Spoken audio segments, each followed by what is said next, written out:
2018 সালে একনেক বৈঠকে কুড়িগ্রামের সোনাহাট স্থলবন্দর সড়কের দুধকুমর নদীর উপর ব্রিটিশ আমলের ঝুঁকিপূর্ণ রেলওয়ে সেতুর দক্ষিণে 645 মিটার দৈর্ঘ্য সোনাহাট পিচিকাটা সেতু 232 কোটি টাকায় নির্মাণের অনুমোদন দেয়। ঠিকাদারি প্রতিষ্ঠান builders and engineering limited 22 July 2019 সালে নির্মাণ কাজ শুরু করে এবং 22 জানুয়ারি 2021 সালে কাজ শেষে নির্ধারিত সময় থাকলেও রাজনৈতিক রোষানলে নির্মাণ কাজ স্থবির হয়ে পড়ে। অন্তর্বর্তীকালীন সরকারের হস্তক্ষেপে ইতিমধ্যে সেতু নির্মাণ কাজ 70% সম্পূর্ণ হয়েছে। সেতুটি নির্মাণ শেষ হলে সোনাহাট স্থলবন্দরের আমদানি ও রপ্তানিকারক ব্যবসায়ীদের প্রসার বাড়বে, পাশাপাশি 3টি উপজেলা ও 1টি থানার কয়েক লক্ষাধিক মানুষের নিরাপদ যাতায়াত সহ অর্থনৈতিক উন্নয়নের সম্ভাবনা রয়েছে।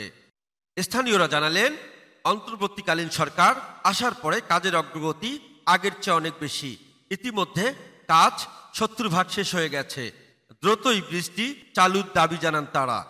আমাদের সোনাহাট পাটেশ্বরী ব্রিজ কাজ চলতেছে, তা আমরা সরকারের কাছে আবেদন জানাই আমাদের ব্রিজটা যেন অতি তাড়াতাড়ি কাজটা শেষ হয়। ব্যবসা বাণিজ্যের উন্নয়ন হবে, সোনাহাট স্থলবন্দর ওটা ব্যবসা উন্নয়ন হবে। আর নতুন ব্রিজটা যদি রানিং চালু হয় আর যেভাবে কাজ চলছে বর্তমানে এভাবে কাজটা চললে তাড়াতাড়ি দূরত্ব আমাদের এলাকাত উন্নয়ন হবে। স্থলবন্দরও তো অনেক অনেক লোকজন খাইতে করবে, মানে গরিব মানুষ কর্ম করে খাইতে পারবে। আমাদের এলাকাটা খুবই উন্নত হয়ে যাবে। আমাদের ব্রিজের কাজ 70% মতন হয়েছে, হ্যাঁ, আর রানিং চলতেছে, খুব ভালোই চলতেছে। হ্যাঁ, এই ব্রিজটা অতি তাড়াতাড়ি শেষ হলে হ্যাঁ আমরা মনে হয় যাতায়াত করবার পাচ্ছি, হ্যাঁ, ব্যবসা বাণিজ্য করিবার ভালো লাগছে। আমাদের সোনাহাট স্থলবন্দরের যে ব্রিজের কাজটা অনেক এখন ভালো চলছে। এইভাবে যদি কাজ করে থাকে তাহলে আমাদের সোনাহাট স্থলবন্দরের আমরা যারা বসবাস করতেছি আমাদের অনেক উন্নয়ন হয়ে যাবে। আর ব্রিজের কাজ চলছে, অতি তাড়াতাড়ি চালু হোক। চালু হলে স্থলবন্দরের ব্যবসা বাণিজ্যের সুবিধা হবে, আমাদের উন্নয়ন হবে।